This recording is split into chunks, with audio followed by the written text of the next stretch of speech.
मेरी प्यारे भाई और बहनों, आप सभी को जय मसीह की। आप सभी का स्वागत है हमारे इस चैनल पे।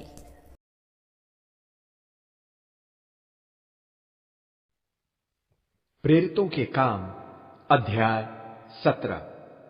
तब वे यात्रा करते हुए अम्फिपोलिस और अपोलोनिया नगरों से होते हुए थेस्सालोनिकेयुस नगर पहुंचे, जहां यहूदियों का एक आराधनालय था। रोज की तरह पौलुस यहूदी आराधनालय में गए और 3 शब्बातों पर पवित्र शास्त्र के आधार पर उनसे वाद विवाद करते रहे और सबूतों के साथ समझाते रहे कि यह निर्धारित ही था कि मसीह सताहट सहते हुए मरे हुओं में से पुनर्जीवित हों। तब उन्होंने घोषणा की, यही यीशु जिनका वर्णन मैं कर रहा हूं वह मसीह हैं। कुछ यहूदी इस बात से आश्वस्त होकर पौलुस और सीलास के साथ सहमत हो गए। इनके अलावा परमेश्वर के प्रति श्रद्धालु यूनानी और बड़ी संख्या में अनेक कुलीन महिलाएं भी इस विश्वास मत में शामिल हो गई। कुछ यहूदी यह सब देख जलन से भर गए और उन्होंने अपने साथ असामाजिक तत्वों को ले नगर चौक में इकट्ठा हो हुल्लड़ मचाना शुरू कर दिया।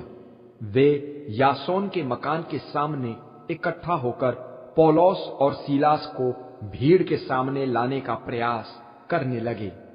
उन्हें वहां न पाकर वे यासोन और कुछ अन्य शिष्यों को घसीटकर नगर के अधिकारियों के सामने ले जाकर चिल्ला चिल्लाकर कहने लगे, ये वे लोग हैं जिन्होंने संसार को अस्त व्यस्त कर दिया है और अब ये यहां भी आ पहुंचे हैं। यासोन ने उन्हें अपने घर में शरण दी है। ये सभी कैसर के आदेशों के खिलाफ काम करते हैं। इनका मानना है कि राजा एक अन्य व्यक्ति है, यीशु। यह सुनना था कि भीड़ तथा नगर शासक भड़क उठे। उन्होंने यासोन और अन्य शिष्यों की जमानत मिलने पर ही उन्हें रिहा किया। रात होते ही शिष्यों ने पौलुस और सीलास को बिना देर किए बेरोया नगर की ओर भेज दिया। वहां पहुंचते ही वे यहूदियों के आराधनालय में गए। बेरोयावासी थेस्सलोनिके के लोगों से अधिक भले थे। उन्होंने प्रभु के वचन को बड़ी लालसा से स्वीकार कर लिया। बातों की सच्चाई की पुष्टि के उद्देश्य से वे हर दिन पवित्र शास्त्र का गंभीरता से अध्ययन किया करते थे। परिणाम स्वरूप उनमें से अनेकों ने विश्वास किया, जिनमें अनेक जाने माने यूनानी स्त्री पुरुष भी थे। किंतु जब थेस्सालोनिकेयुस नगर के यहूदियों को यह मालूम हुआ कि पौलुस ने बेरोया में भी परमेश्वर के वचन का प्रचार किया है, वे वहां भी जा पहुंचे और लोगों को भड़काने लगे। तुरंत ही मसीह के विश्वासियों ने पौलुस को समुद्र के किनारे पर भेज दिया, किंतु सीलास और तीमुथियुस वहीं रहे।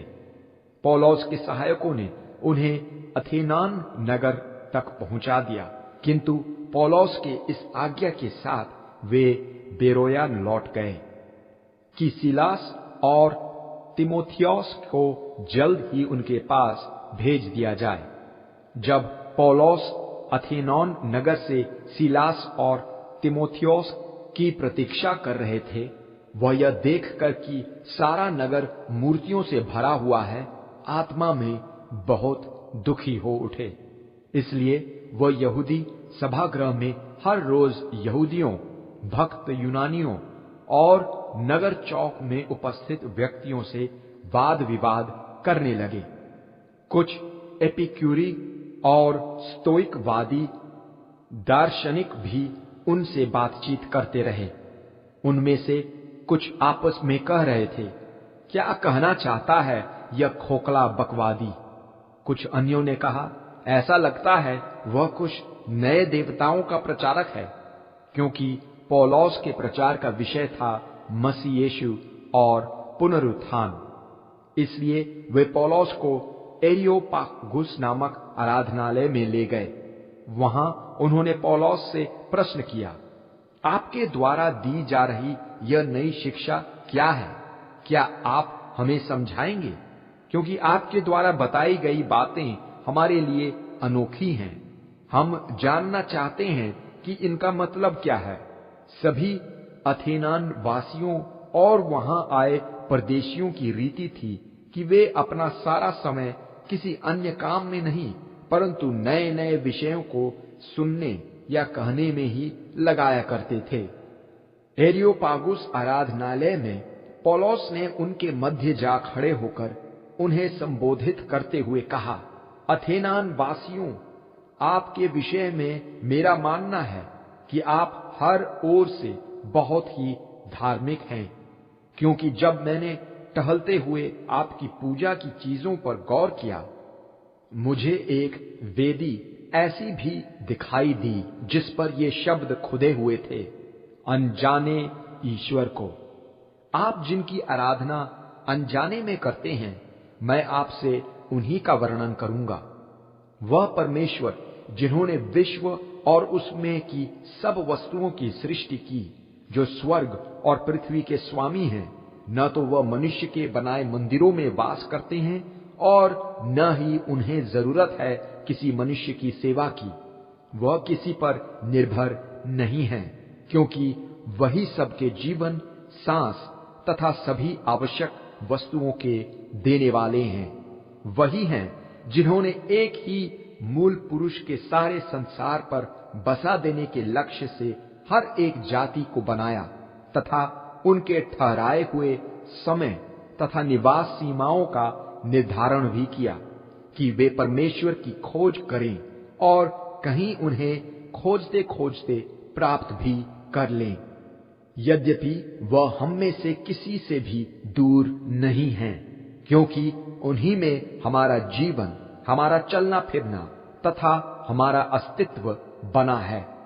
ठीक वैसा ही जैसा कि आप ही के अपने कुछ कवियों ने भी कहा है, हम भी उनके वंशज हैं। इसलिए परमेश्वर के वंशज होने के कारण हमारी यह धारणा अनुचित है कि ईश्वरत्व सोने चांदी, पत्थर, कलाकार की कलाकृति तथा मानव विचार के समान है। अब तक तो परमेश्वर इस अज्ञानता की अनदेखी करते रहे हैं, किंतु अब परमेश्वर हर जगह हर एक व्यक्ति को पश्चाताप का बुलावा दे रहे हैं, क्योंकि उन्होंने एक दिन तय किया है जिसमें वह धार्मिकता में स्वयं अपने द्वारा ठहराए हुए उस व्यक्ति के माध्यम से संसार का न्याय करेंगे, जिन्हें उन्होंने मरे हुओं में से दोबारा जीवित करने के द्वारा सभी मनुष्यों के सामने प्रमाणित कर दिया है। जैसे ही उन लोगों ने मरे हुओं में से जी उठने का वर्णन सुना, उनमें से कुछ तो ठट्ठा करने लगे, किंतु कुछ अन्यों ने कहा, इस विषय में हम आपसे और अधिक सुनना चाहेंगे। उस समय पौलुस उनके मध्य से चले गए, किंतु कुछ ने उनका अनुचरण करते हुए प्रभु में विश्वास किया। उनमें एरियोपागुस का सदस्य दियोन्यूसियोस, डामारिस नामक एक महिला तथा कुछ अन्य व्यक्ति थे।